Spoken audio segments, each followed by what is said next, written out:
இன்னைக்கு குழந்தையின்மைக்கு ஆண்களுக்கான காரணங்கள் எவ்வளவு காமனாக இருக்கு? இப்போ குழந்தையின்மைன்னு எடுத்துக்கும் போது பெண்களுக்கான காரணங்கள் 40% வரைக்கும் சொல்கிறோம்.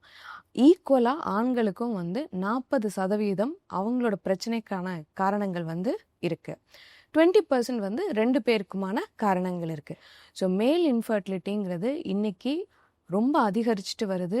ஈக்குவலான நம்பரில் தான் இருக்குது. ஆனால் இந்த காலத்தில் சொசைட்டியில் குழந்தையின்மைனா மெயினாக லேடிஸே ஃபோக்கஸ் பண்ணுறாங்க, ஜென்ஸை பற்றி யாருமே பேச மாட்டேங்கிறாங்க. இதுக்கு பின்னாடி என்ன காரணம் இருக்கும்? இது காமனாக நம்மளோட சோஷியல் அண்ட் கல்ச்சுரல் ரீசன்ஸ்னால தான் ஆண்களுக்கான பிரச்சனைகளை யாருமே முன்னிறுத்துறதில்ல. இன்னைக்கு ஒரு விந்தணு பரிசோதனை பண்ணணும் அப்படின்னாலே அவங்களுக்கு நிறைய கவுன்சிலிங் தேவைப்படுது. இன்னொரு முக்கியமான காரணம் இப்போ ஒரு ஆண் வெல் பில்ட்டாக இருக்காங்க, அவங்களோட செக்ஷுவல் லைஃப்பில் அவங்களுக்கு எந்த ப்ராப்ளமும் இல்லைன்னா அவங்களுக்கு இன்ஃபர்டிலிட்டி ப்ராப்ளம் இருக்காது அப்படின்னு அவங்களே அசியூம் பண்ணிக்கிறாங்க. அந்த மாதிரி கிடையாது.